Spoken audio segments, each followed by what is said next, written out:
Today we're looking at some stash options at the running back position for Dynasty Fantasy Football. And what I like about this is you can be creative.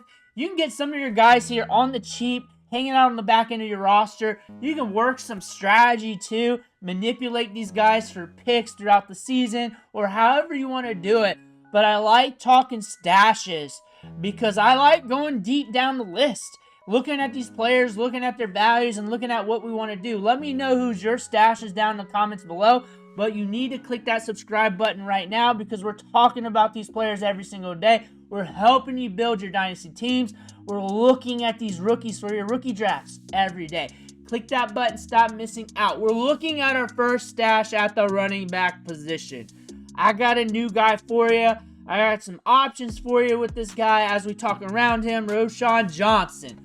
Roschon Johnson was carrying some heat as he got drafted to the Chicago Bears in the 4th round a couple years ago.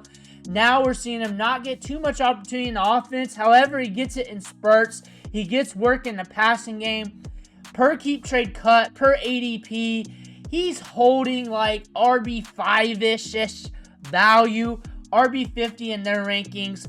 Roschon Johnson is the guy that you're having on the back end of the roster here. When you look at mock drafts for the NFL draft, you look at PFF, they're saying they might be looking at a running back somewhere down the line. I can make the case for almost all 32 NFL teams that happening somewhere between rounds 1 through UDFA. So that's just a bomb that you're looking at. So really it's determined on price, talent, and what you're looking at your handcuff and your strategy around your handcuff, your stash play here. But a guy like this, you're watching him throughout the offseason. You're watching where he could be at on the depth chart. We got some good size adjusted athleticism. And this is a running back that could be getting some opportunities here in 2025. Could not be, but there's a reason why these guys are cheap. There's a reason why they're considered stashes, handcuffs, or whatever you want to call them. Roschon Johnson can catch the ball in the backfield. He's been with the Bears for a bit. Caleb Williams going into year 2 might be a little bit more developed to where we can move the chains a little bit more. Maybe in season, injuries break his way to where he's getting more opportunities. That could potentially happen. Roschon Johnson's got some talent there. Moves well for his size and bursts. Roschon Johnson is a little bit expensive for a stash play too if you want to go cheaper. He's also a stash play where if you want to move on to another stash, maybe you can piggyback him in a pick or something else or multiple picks and get something later in this year's draft if you want. There's a lot of options with that. But Roschon Johnson for the back end of your roster is a guy that you're stashing to see if he can get through the offseason unscathed and possibly get some opportunity if injuries roll for the Chicago Bears. Manny Wilson. I like Manny Wilson as a running back, as a deep guy. RB61 on keep trade cut, that might be a little bit advantageous considering how deep the running back class is. Supposed to be a free agent. Would not be surprised he gets picked back up by the Packers because when he's on the field, he grinds it. He moves well for his size, moves laterally well, has good feet. A good lottery ticket running back. If I'm looking to acquire, I'm looking to acquire him for damn near free, if not free. So off the waiver wire, free as a throw-in. If I'm looking to get him, I'm looking at him as a stash play. And my strategy with him is I'm looking at him throughout the offseason, see where he lands, see where he's going to be at, see who's going to be in front of him. I'm not expecting him to start. I may not even expect him to be the 2 back. I might be expecting him to be in a backfield where it might be not looking good. However, with the Packers last year, we had some moments. We had some games. We were pushing for opportunity. Manny Wilson could be a guy you're looking at that could sneak into something middle of the year for like 3 weeks. So maybe you're not even stashing. Maybe you're looking at him off waivers here in the next month or 2 after the draft. And you're like, what's happening with Manny Wilson? He's on this team. He seems buried. Injuries hit. But he is good enough to be productive at the NFL level. Guy to pay attention to. Kenny McIntosh. I don't look for Seattle to go heavy at the running back position this year. They surprised us drafting Kenneth Walker, then going Zach Charbonnet, then following that up with Kenny McIntosh, so they could surprise us again. And we've had other teams surprise us before in that situation. McIntosh is a late-round pick. They like him a lot. He's good in the passing game. He's good catching balls downfield. could be a guy that could surprise you down the line. It will take injuries, but the thing about these running backs for Seattle is usually one's injured. Usually one's banged up. There's not many games in a season where you got both those two running backs healthy. Usually one's banged up, if not a little bit. So there's a chance that we could have a period next year where two of those running backs are banged up. Also, he's more for deeper leagues, deeper bench spots. He's like the 100th range when it comes to RB rankings. Very volatile. Not much sunk cost invested in him in Dynasty or in the NFL draft. So he's a long shot to do something. He's in an offense, though, that uses the running backs. He's playing behind two running backs that gets dinged up every year. It seems like that way. Well, it is that way. It is that way. I'm not beating around the bush anymore. That is that way. So maybe if you got the spots and you're looking for a running back just to throw in there to stash for a little bit, Kenny McIntosh, Miles Sanders. I was looking at him. He's still on the roster. His contract's still with the Panthers. Has a potential out. If that potential out ends up him being cut, I think he's done. I think he's done. I'm not looking at him as a good prospect. I'm not looking at him as a good player. I'm looking at him as a running back who's back with the Panthers potentially, with Jonathan Brooks coming back from another ACL injury, who in some games ran 20-plus routes. And I think that was 2 or 3 games this season. Got some touches, got some work, got a little opportunity. Not much, but what if Chuba Hubbard goes down and Miles Sanders gets some work? And you know how Bryce Young was at the end of the season, and he was able to move the chains, be sporadic, getting fantasy points to some of these players in the offense. Miles Sanders pushing 100 range when it comes to rankings value, afterthought, finished the year. Hurt pretty much, came back in week 18, but we weren't playing fantasy then, did okay. In mop-up time pretty much in the back end of the season. Miles Sanders is a player that you don't want, but if your league's deep enough and they don't draft a running back, Jonathan Brooks is still in the mend. If something happens to Chuba, then Miles Sanders might have a 3-game spurt for you. And that's what you're looking at when you're looking at running backs from like 80 to 100 range. Kamadi Vidal, I like him a lot. He's explosive. The Chargers, when you look at mock drafts, when you look at PFF, position of needs, they're saying running back. We see this on the depth chart. That makes sense when we look at the running backs there. Running backs got banged up. This is a good running back class. I look for this team to bring in a running back through the draft, somewhere in the draft. Don't know when, but it's high probability. But he can catch the ball in the backfield. He proved that against the Broncos where he scored that 13.1 points per game when he scored that touchdown. He's got good size and just athleticism. Small schooler. Maybe it takes him an extra year or two to transition to the NFL game due to that. And maybe you're catching a good running back at a discount. RB50 though, so I would want him around my RB5. I would just want him just stashed away just to see what happens throughout the offseason, throughout training camp. And maybe we get some touches here and there. Maybe injuries hit the Chargers again and he starts getting work. Maybe he starts using that work a little bit better in 2025. Sincere McCormick. I can't say the Raiders hate him. I can't look at you and say the Raiders don't like him. He's got some dog in him. Everybody in redraft chased him. Everybody wanted him in redraft when he was getting the touches and he was looking advantageous on the field. They were talking him up, giving him the work. I look for this team to bring in a running back. Nobody was undeniable in this backfield. You can definitely say that. And we're looking at some running backs in this draft that can be undeniable. Some guys that look like they could be good Raiders backs. Sincere McCormick, if they keep him around, could be a guy that gets you some work here and there throughout the season. You're looking at RB71 range. That's stash landing spot for most people. Sincere McCormick might be a good stash for you. Maybe not. Maybe you have a back here that has some value. Maybe around RB40 to RB45, 50 range. And you can move them for a third and move that third to move up for your draft. And now you can take a shot on an RB70 back or something like that. And now you picked up another back through your rookie draft that you like a little bit better than that running back you had that was valued a little higher. Maybe you can do something like that. Fill that void. Sincere McCormick is a guy like that. And he's a guy to watch throughout the offseason, up to the NFL draft, maybe past the NFL draft, through training camp.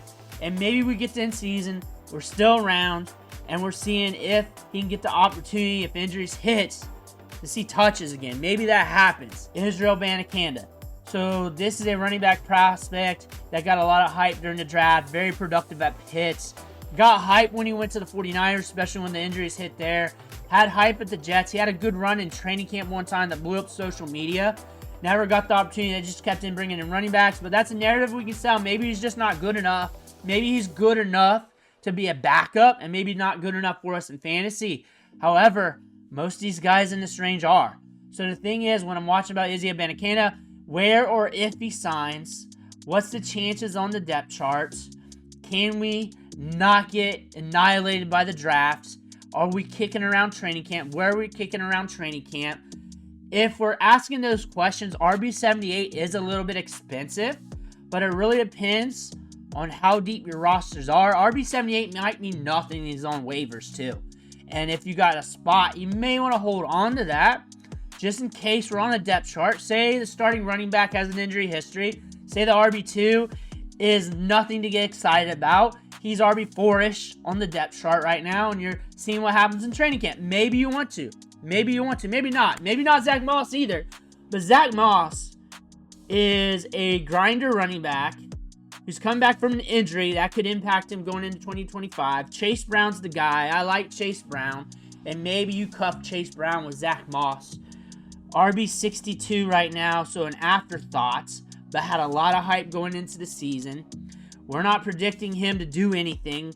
Most of these guys we're not predicting. We're just trying to gauge or see possibilities. We got to tell ourselves that story of how things could turn around from like RB50, 60, 70, 80, 90, 100, 120 or whatever in the rankings and value or whatever. How can this turn around? We come back healthy. We get good. We're in training camp with the Bengals. And Chase Brown's the guy. Zach Moss is holding it down. We make it through the draft without them bringing in another running back. So he doesn't get annihilated. He doesn't get zapped. And he's starting getting work up the guts. Getting some work here and there. Something happens to Chase Brown. Now you got 3 weeks where you can use him. A guy valued at RB6 range. RB7 probably after the NFL draft. That is something you could be interested in. You're probably interested in him to see if we can make it to training camp, get through training camp unscathed as the RB2 or whatever on this team. You're watching his health. You're watching that. But he is a running back that can be productive. He's just not a sexy running back. He's just a grinder who'll get you about 10 points to 20 here and there. Across the goal line, we're also aging a little bit.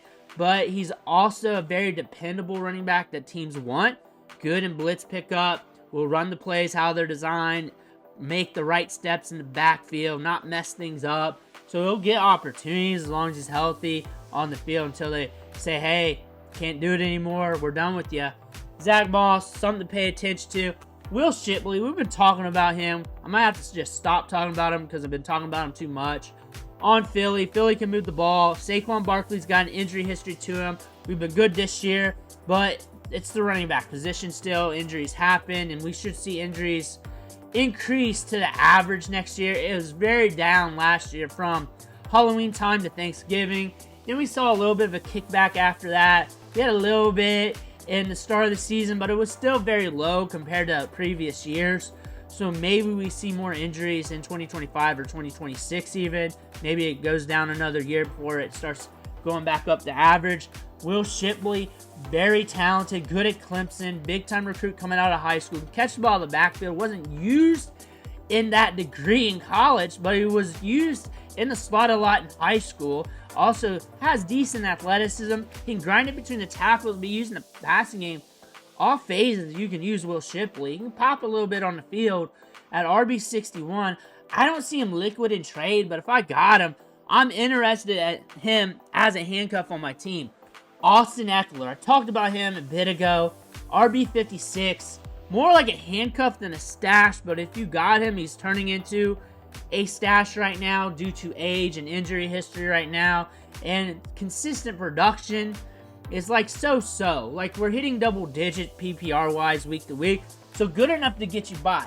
So if you're looking to moneyball the running back position a little bit, you need a veteran that's getting something on the field. He's a guy to shoot for. So more than stash play depending on your strategy, but also stash play if with a redraft mindset going into 2025 where you got your 2 or 3 running backs, you got your stable, but you also want something behind that because you're competing for playoffs and getting deeper into the season. We know the Commanders will be deep into the season. We know that he can move the football.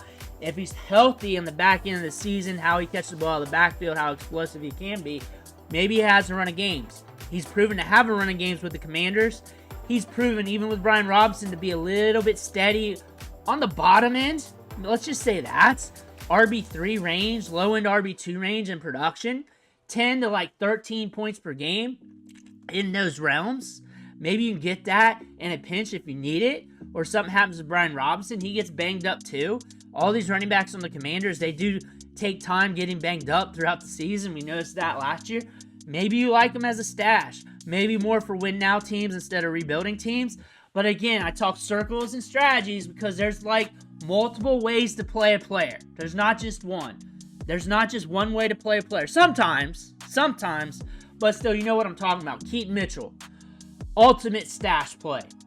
Ultimate stash play. I think all running backs not named Derrick Henry for the Ravens, I almost said Raiders, that's why it came out funny, are stash plays, ultimate stash plays, because this team, very good at running the football. All these running backs are proven to do something on the field when given their opportunity. Keaton Mitchell too. I look at Keaton Mitchell as the Rashid Shaheed of running backs, the Will Fuller of running backs. That 4.3 speed and how explosive he is, the team loves him.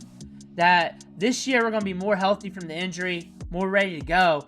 He does not need a full workload. I do not expect him to ever get a full workload. I expect him to be on this team or bouncing team for team and just having these random spots where you see production, and that's what you want from your backup running backs. And we're also seeing that in the value here on Keep Trade Cut, that the market's highly interested in him. Honestly, after the injury, what we saw here in 2024, he should be valued around like RB70 range. That's what he really gave you. But the upside's so immense, and depending on what you're playing, best ball, or if you got him as your RB6, 7 stashed away, and you're shooting for more upside than floor, and you're looking at him as a prospect like that, you like the Ravens, you like the team, you like how they're built. So many different ways to play Keaton Mitchell. You don't like that he hasn't been on the field. You don't like that they brought in another running back last year. You got some talent there. You know Derrick Henry isn't going anywhere. He was healthy all last year. You like Derrick Henry. You're pretty bullish on him staying healthy on another season. You don't like that Keaton Mitchell's coming back from an injury. There's multiple ways to play. He is expensive for a stash considering what he's given us. I'll say that. But we're not looking to trade for him. I'm just talking about how they can be stash plays and how they can be strategized. I look for him as a stash play that you're looking for upside weeks out of, that come out of nowhere, that you're using in a pinch. And you may want that or you may hate that. Some fantasy players hate that, and I understand that. Salvaki from Detroit Lions. Considering they spent okay draft capital on him, they got 2 good running backs. He might be pretty safe to make the roster for 2025. I don't see them bringing in another running back. And if they do, 6th, 7th round. But 6th, 7th round in talent is comparable to a 4th rounder in other drafts. UDFA could be dangerous in this year's draft at running back. That could happen. These teams could sit on their hands a little bit at the running back position and wait, knowing how deep it is, especially if that's not an extreme need and they got bigger needs at other positions. So that could cause better talent to slip. We could see that. Then the Detroit Lions are in a position where, hey, we like guys that bite kneecaps. This running back does. And Ollie Gordon fell down a few picks later. And you know what? We'll just pair him with Jahmyr Gibbs, Dave Montgomery. We'll have a 3-headed monster. Dan Campbell does those types of things. He makes those types of moves. He doesn't care if it's right, if it feels right, if it feels like it's a fit for the team. That's where it's scary. I'm looking for him as a stash play that's super cheap, where there's no sunk cost. So if I got to drop him, I got to drop him. But I'm looking for him to get through the draft and hope he gets unscathed and hope we make through training camp. I'm looking at him through the offseason. If we make it through there, then we get to the season. I'm watching closely. And if I got deep enough rosters, I'll just hold on as long as possible to see what happens, because injuries happen. We've seen these running backs get banged up before on the Detroit Lions. And usually around Thanksgiving time, a RB3 on the team, usually Craig Reynolds, somewhere around that time, gets their opportunity to be useful in fantasy and redraft as a waiver wire option, as a potential guy that could cross the goal line. And maybe you catch that somewhere down the line. That can give you value somewhere in the season as a trade candidate or a guy to throw into your lineup. Those are some running backs to look at. We're going deep. We're talking strategy. We're talking about the future. We got to dig up a story about these players, how they can be successful. Just pick the one you want. There's other running backs. We'll do another stash video next week. We've done multiple stash videos throughout the weeks talking about these players. I like going deep about these players, talking ball. Let me know what you think, who you're stashing in the comments below like I said earlier. I want to thank you for watching. I'll catch you on the next video.